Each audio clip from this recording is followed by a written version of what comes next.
everyone, so welcome back to my channel once again. I am back with one more video of the makeup basis series, and I hope my previous videos was helpful for you, and thank you so much for supporting me.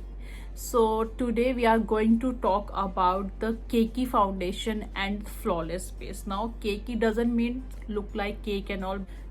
So today will talk about the reason कि हमारी foundation लगाने के कुछ time के बाद केकी दिखने लग जाती है। अब केकी का मतलब हो गया कुछ मेस्ड अप जैसे दिखने लग जाती है, फाउंडेशन में पैचेस दिखने लग जाती है, जैसे हमारी लाफ लाइंस के पास, हमारी आईज के पास, हमारे चीक्स पे अलग से पैच दिखने लग जाते हैं और फाउंडेशन का रंग रूप पूरा बिगड़ने लग जाता है। यहाँ वो एकदम ग्रे जैसी हो जाती है या वो अलग सी हो जाती है कुछ।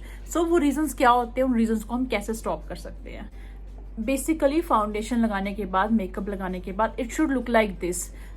वो अपनी नेचुरल स्किन की तरह दिखनी चाहिए। It should be camera friendly. लगाने के बाद ऐसा ना लगे कि पता नहीं फेस पे क्या ही लगा दिया। सो वीडियो में आगे जाने से पहले जो मैं हमेशा बोलती हूँ, अगर आपने अभी तक इस चैनल को सब्सक्राइब नहीं किया है या आप इस चैनल पे नए हो, सो प्लीज अभी ही वीडियो खत्म होने के पहले उस रेड वाले बटन को जरूर दबा दो और मेरे चैनल को सब्सक्राइब कर दो। So I don't mean to say that my tricks and my procedures are correct.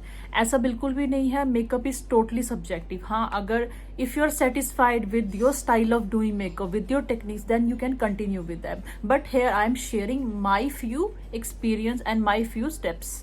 So half side पे मैं आपको फ्लॉलेस बेस करके दिखाऊंगी और हाफ साइड पे आपको केकी बेस करके दिखाएंगे। उस करने के पहले मैंने अपने पूरे फेस को पहले से ही मॉइस्चराइज करके रखा हुआ है। सो मेकअप लगाने के पहले ऑलवेज यूज ए प्राइमर, और प्राइमर को लगाओ हमेशा अपनी स्किन टाइप का। अगर आपकी ऑयली स्किन है तो always use gel base primer. अगर आपकी ड्राई स्किन है लाइक मी तो always use cream base primer. और मैंने पहले भी अपनी वीडियोस में बताया था, जो प्राइमर होता है वो एक बैरियर क्रिएट कर देता है हमारी स्किन के बीच में और हमारी फाउंडेशन के बीच में, जिससे वो हमें फ्लॉलेस फिनिश मिलती है।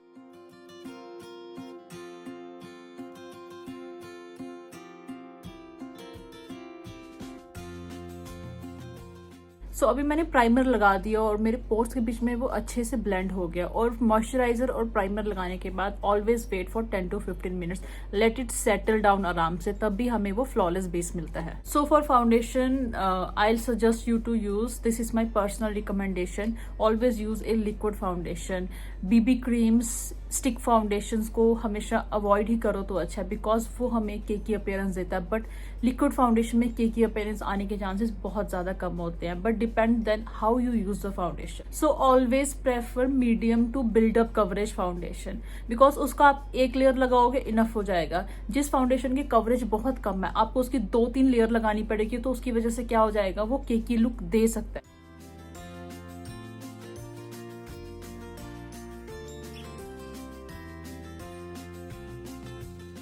For the blending purpose always use A damp sponge, जिससे ब्लेंडिंग बहुत सारा आसान हो जाती है और वो एक्स्ट्रा फाउंडेशन को हमेशा सोक कर लेता है। वो एक नेचुरल सा लुक देता है हमें।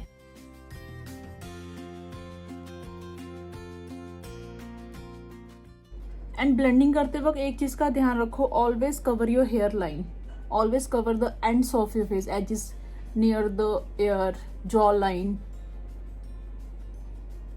सी स्पॉन्ज के साथ कितना अच्छा ब्लेंड हुआ है। Foundation comes the concealer. So बहुत सारे लोगों को ये कंफ्यूजन रहती है कि जो कंसीलर होना चाहिए वो हमारी अपनी टोन को होना चाहिए या हमारी टोन से लाइट टोन का होना चाहिए। सो अगर आपकी स्किन पे हाइपर पिगमेंटेशन है, डार्क सर्कल्स है, whatever the flaws, you should always use a concealer of your skin tone. या अगर आप कंसीलर को यूज कर रहे हो for the highlighting purpose, then you should always use a concealer 2 shade lighter than your skin tone. See I am using this shade, ये मेरी skin tone से लाइट है, because I am using it for the highlighting purpose.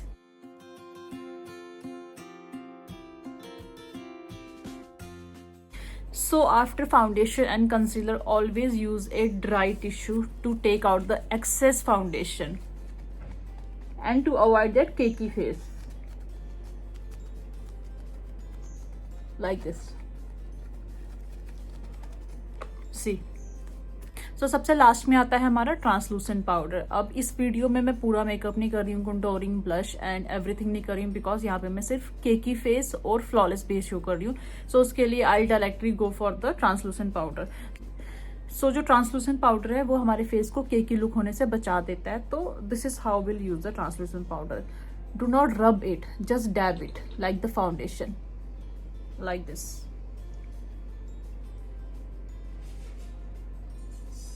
So if you are comfortable with the brush for the translucent powder, then go for the brush.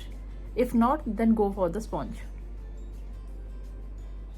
So cakey face होने का सबसे बड़ा reason क्या होता है कि हम लोग प्राइमर नहीं यूज करते हैं. सो यहाँ पे I have just apply the moisturiser, और मॉइस्चराइजर के साथ साथ ही I apply the foundation. And if you guys will not use the sponge, तब भी केकी फेस हमारा होता है. सी इस साइड पे I will not use the sponge, I will only blend the foundation with the brush. See because I am using the brush, तो इसने मुझे कवरेज बिल्कुल नहीं दी है, तो इसलिए मैं एक और लेयर लगाऊंगी फाउंडेशन की. Now see.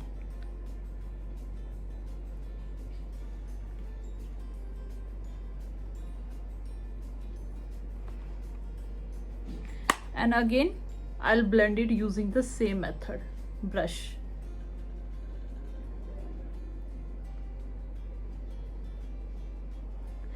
And guys, always use थोड़ा सा फाउंडेशन, then build it, जो मैंने यहाँ पे की. तो अभी मैं कंसीलर यूज करूंगी and again I will blend it with brush.